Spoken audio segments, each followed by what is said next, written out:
इस कार्यक्रम में पधारे हुए मेरे मार्गदर्शक और जिनको हमेशा मैं गुरुजी का दर्जा देता हूं, श्रीमान कैलाश भसीन जी,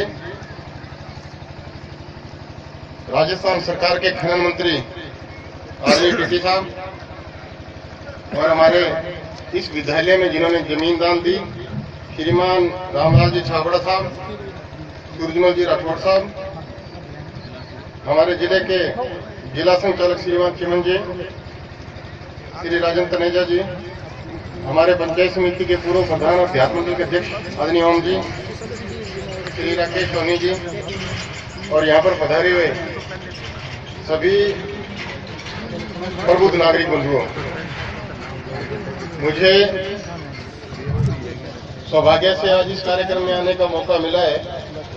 मैं इस विद्यालय के प्रधानाचार्य और पूरे स्टाफ को बधाई देना चाहूंगा कि जिन्होंने इतने अच्छे काम की शुरुआत कर रखी है। अभी हमारे गुरुजी जो मुख्य वक्ता के रूप में थे और मैं कार्यक्रम का अध्यक्ष हूं, इसलिए मुझे बाद में बोलना चाहिए, लेकिन शिष्य कभी गुरु से आगे नहीं निकलता। इसलिए मैंने गुरुजी से निवेदन किया कि मैं आपकी स्पीच सुन के जाऊंगा, लेकिन स्टेज पे पहले मैं जाऊंगा। आज आप सब लोग पधारे हो, मैं मेरी तरफ से आप सबको नए साल की, लोहड़ी की और मकर संक्रांति की और 26 जनवरी की शुभकामनाएं प्रेषित करने के लिए आया हूं। बहनों और भाइयों, आपने इस क्षेत्र में देखा होगा कि आदर्श विद्या मंदिर किस तरीके से देशभक्तों को तैयार करता है। मुझे कहते हुए कोई शंका नहीं है कि आदर्श विद्या मंदिर एक ऐसा मंदिर है कि जो एक देशभक्तों को तैयार करता है। ये कहते मुझे कोई शंका नहीं है। हम लोग सीमा पे बैठे हैं और सीमा पे बैठे हुए हम लोगों का दायित्व है कि सीमा का एक एक नागरिक देशभक्त होना चाहिए। आज ये पीढ़ी हमारे सामने बैठी है, टीटी साहब और हम तो बूढ़े हो जाएंगे, लेकिन ये देश का भविष्य ये है और ये देश का भविष्य इस देश को संभालने के लिए तैयार हो रही है। और हम अपनी तरफ से इन बच्चों को शुभकामनाएं देंगे कि इस देश के सुनहरे भविष्य के लिए आप लोग आगे आए, ये देश और ज्यादा विकास के पथ पे पहुंचे। ये निवेदन करने के लिए मैं आपके बीच में आया हूँ। इस क्षेत्र में हम सब लोग खड़े हैं, लेकिन पूरे देश की जितनी भी समस्याएं हैं, उन समस्याओं का समाधान करने के लिए सरकार तत्पर रहती है, चाहे वो राजस्थान की सरकार हो, चाहे वो केंद्र की सरकार हो। और मैं समझता हूँ कि विकास की योजनाओं में हमारा क्षेत्र कहीं भी पीछे नहीं है।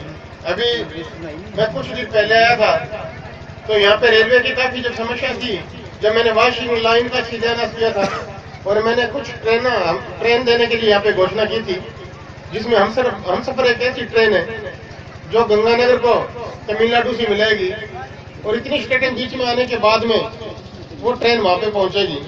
पूरे देश में 6 हम सफर ट्रेन रवाना हो रही है, जिसमें से एक श्री गंगानगर जिला है जहां से हम सफर ट्रेन रवाना हो रही है।